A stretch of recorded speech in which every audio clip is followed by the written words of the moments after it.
Olá, pessoal! Aqui quem fala é o Sérgio Santos. Estamos reunidos mais uma vez para o nosso quadro Evangelho, Consciência e Espiritualidade.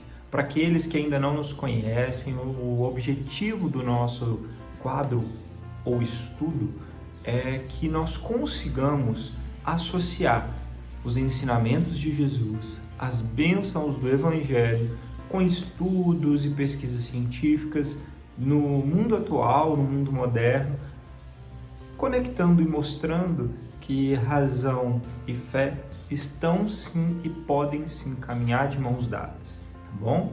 Para nós darmos início, então, vamos fazer a nossa prece de abertura?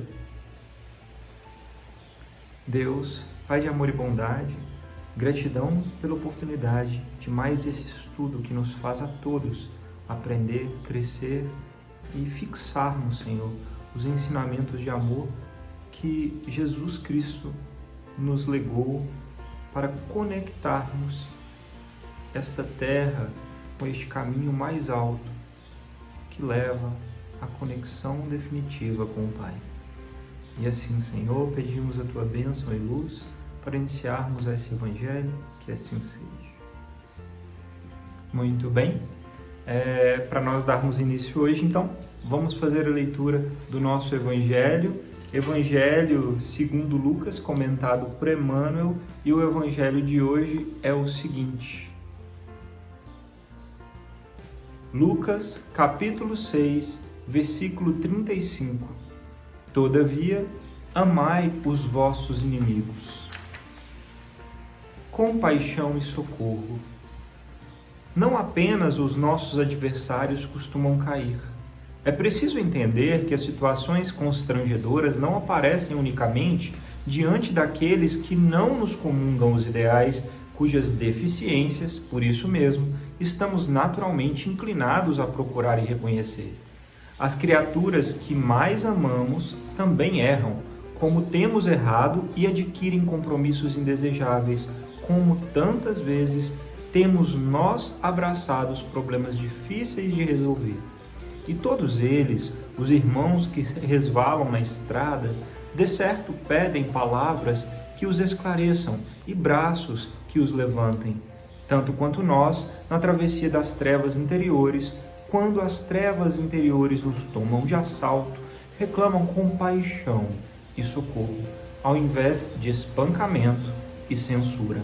Ainda assim, compaixão e socorro não significam aplauso e conivência para com as ilusões de que devemos desvencilhar-nos. Em verdade, exortou-nos Jesus a deixar conjugados o trigo e o joio na gleba da experiência, de vez que a divina sabedoria separará um do outro no dia da ceifa, mas não nos recomendou sustentar reunidos a planta útil e a praga que a destrói.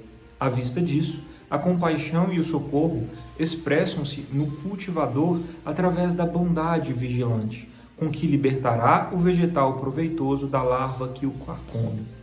O papel da compaixão é compreender, a função do socorro é restaurar.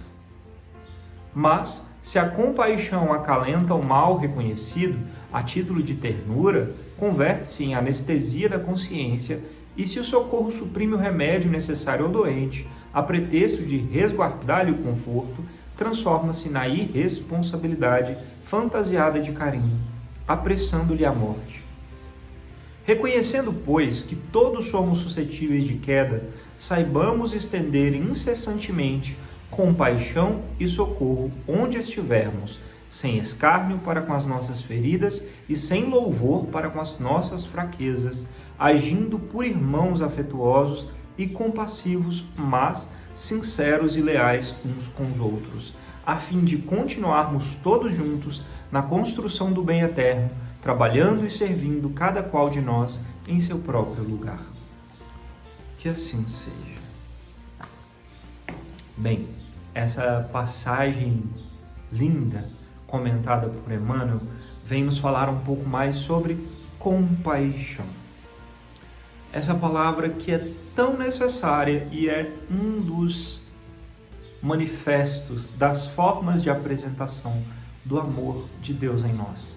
À medida que nós trabalhamos o nosso eu divino, o nosso eu sagrado, o amor aumenta, se manifesta no nosso interior para o nosso dia a dia e a compaixão aflora neste amor.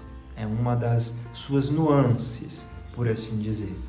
E quando nós pensamos em compaixão, nós precisamos, então, pensar no próximo, no outro.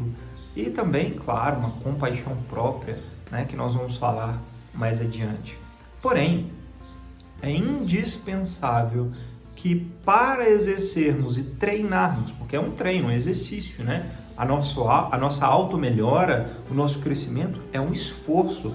Ele não vem sem que nós façamos a nossa parte, né? Mas para que isso aconteça, nós temos que primeiro reconhecer que somos seres ainda falhos e que se nós erramos, se as pessoas que nós amamos tanto e prezamos também têm falhas e erram, por que não aqueles que são chamados adversários também não têm o direito de errar?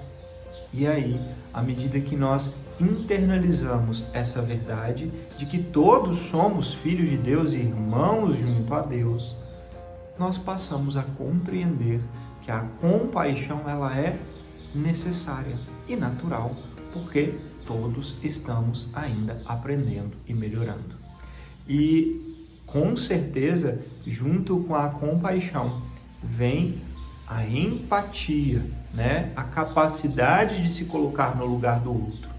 E Emmanuel deixa muito claro que não devemos confundir a compaixão e o socorro necessário com anuência, com concordar com o erro, né? Se nós vemos algo errado, nós não precisamos concordar com aquele erro para auxiliar o que caiu a se levantar. Nós podemos simplesmente exercer a compaixão, sabendo que aquele ensinamento, porque as quedas nos ensinam às vezes muito mais do que as vitórias, né? Vão acabar nos guiando e aquele irmão, né, a um crescimento. Então, amemos aos nossos inimigos, que é nada mais do que dizer, saibamos reconhecer que somos nós também falhos e que o outro tem o direito de falhar também. Porque se nós não exercermos a compaixão e a empatia para com o próximo, que direito teremos nós de necessariamente, porque vamos precisar, receber de volta essa empatia e compaixão? Que o socorro divino nos guie para conseguirmos ser melhores, e isso é nas pequenas coisas do dia a dia, nas tarefas dentro de casa, no trabalho, na rua, né? Que saibamos treinar e exercer esta manifestação de amor. Bem, e para nós darmos continuidade a essa linda reflexão sobre empatia e compaixão, nós vamos ler o nosso livro amado Jesus no Lar, ditado pelo Espírito Neio Lúcio e psicografado por Chico Xavier. O tópico de hoje é o tópico 30, a regra de ajudar. João, no auge da curiosidade juvenil, compreendendo que se achava à frente de novos métodos de viver, tal a grandeza com que o Evangelho transparecia nos ensinamentos do Senhor, perguntou a Jesus qual a maneira mais digna de se portar o aprendiz diante do próximo, no sentido de ajudar os semelhantes, ao que o amigo divino respondeu com voz clara e firme: João, se procuras uma regra de auxílio aos outros, beneficiando a ti mesmo, não te esqueças de amar o companheiro de jornada terrestre, tanto quanto desejas ser querido e amparado por ele. A pretexto de cultivar a verdade, não transformes a própria existência numa batalha em que teus pés atravessem o mundo qual furioso combatente no deserto. Recorda que a maioria dos enfermos conhece de algum modo a moléstia que lhes é própria, reclamando a amizade e entendimento acima da medicação. Lembra-te de que não há corações na terra sem problemas difíceis a resolver. Em razão disso, aprende a cortesia fraternal para com todos. Acolhe o irmão do caminho, não somente com a saudação recomendada pelos imperativos da polidez, mas também com o calor do teu sincero propósito de servir. Fixa nos olhos as pessoas que te dirigem a palavra, testemunhando-lhes carinho e interesse, e guarda sempre a posição de ouvinte delicado e atencioso. Não levantes demasiadamente a voz, porque a segurança e a serenidade com os que mais graves assuntos demandam devem ser tratados e não dependem de ruído. Abstente das conversações improfícuas. O comentário menos digno é sempre uma invasão delituosa em questões pessoais. Louva quem trabalha e, ainda mesmo diante dos maus e dos ociosos, procura exaltar o bem que são suscetíveis de produzir. Foge ao pessimismo, guardando a prudência indispensável perante as criaturas arrojadas em negócios respeitáveis, mas passageiros no mundo. A tristeza improdutiva, que apenas sabe lastimar-se, nunca foi útil à humanidade e necessita de bom ânimo. Usa cotidianamente a chave luminosa do sorriso fraterno, com o gesto espontâneo de bondade. Podemos sustentar muitos crimes e apagar muitos males. Faze o possível por ser pontual. Não deixes o companheiro à tua espera, a fim de que te não seja atribuída uma falsa importância. Faze o possível e agradece a todos os benefícios da estrada, respeitando os grandes e os pequenos. Se o sol aquece a vida, é a semente de trigo que fornece o pão. Deixa que as águas vivas e invisíveis do amor que procedem de Deus, nosso Pai, atravessem o teu coração em favor do círculo de luta em que vives. O amor é a força divina que engrandece a vida e confere poder. Façamos, sobretudo, o melhor que pudermos na felicidade e elevação de todos os que nos cercam. Não somente aqui, mas em qualquer parte, não apenas hoje, mas sempre. Silenciou o Cristo e, assinalando a beleza do programa exposto, o jovem apóstolo inquiriu respeitosamente: Senhor, como conseguirei executar tão expressivos ensinamentos? O mestre respondeu resoluto: a boa vontade é nosso recurso de cada hora.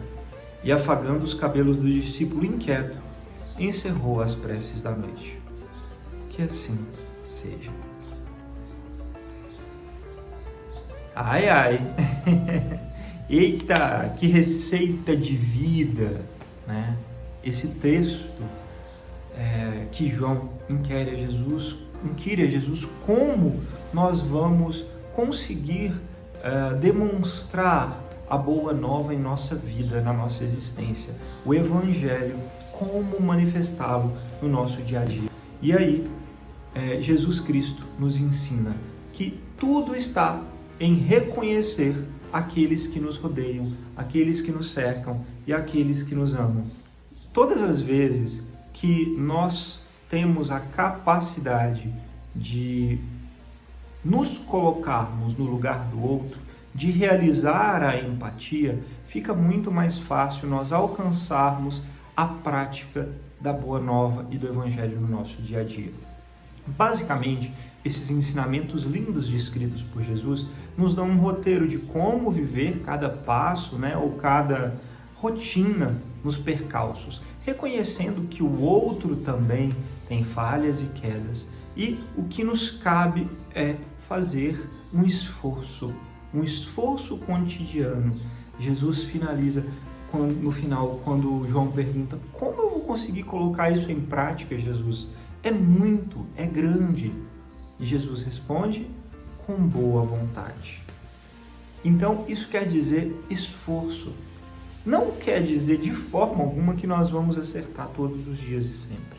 Não quer dizer que nós vamos ser perfeitos do dia para a noite. Não quer dizer que nós vamos conseguir cumprir todos os preceitos divinos, ensinados por Jesus. Porém, se nós fazemos um esforço consciente, constante e diário de melhorar e observar cada pequena situação, Jesus fala desde sermos pontuais para com os horários marcados, até o socorro e o amparo ao próximo caído.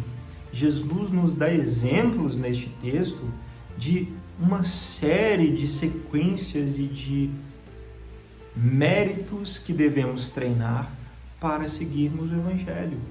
Olha quanta coisa a gente tem capacidade de observar nessas explicações que acontecem no nosso dia a dia. E aí, a pergunta é: nós estamos dispostos a sermos de fato discípulos de Jesus? Porque os discípulos de Jesus não são perfeitos ainda aqui nesta terra, mas eles se esforçam constantemente para amparar e auxiliar, sendo melhores a cada dia. E a compaixão e a empatia são as ferramentas para conseguirmos nos colocar no lugar do próximo e assim amparar, auxiliar. E isso já é o Evangelho em prática.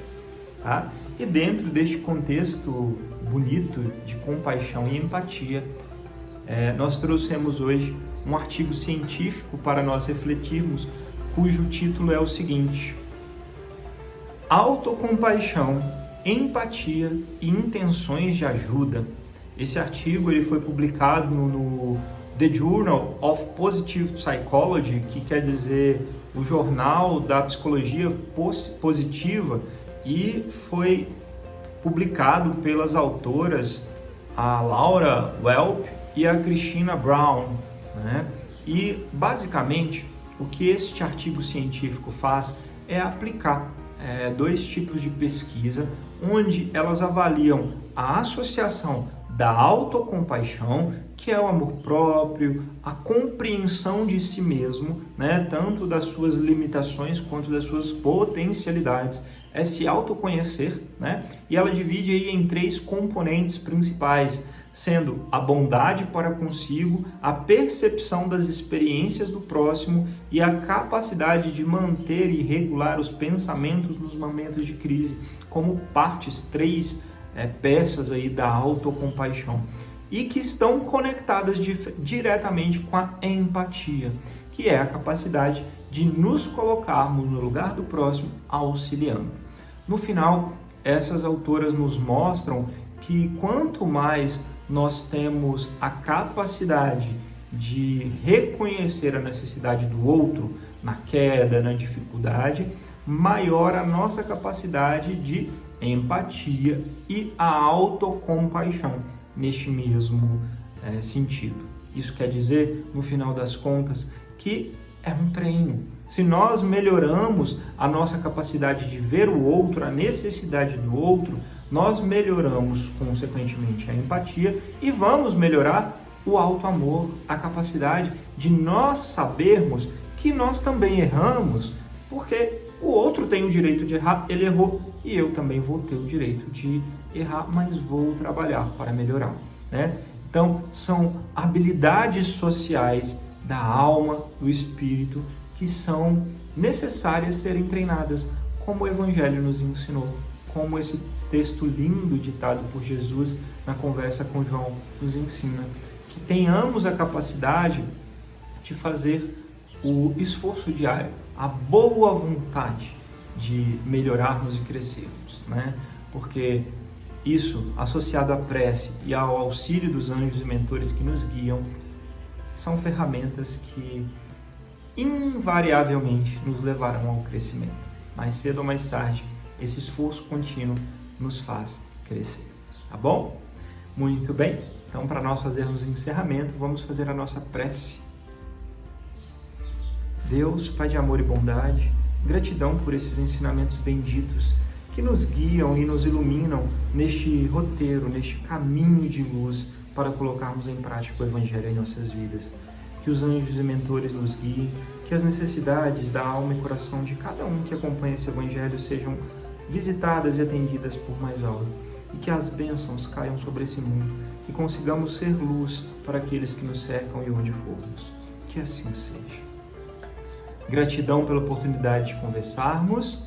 Namastê e até a próxima.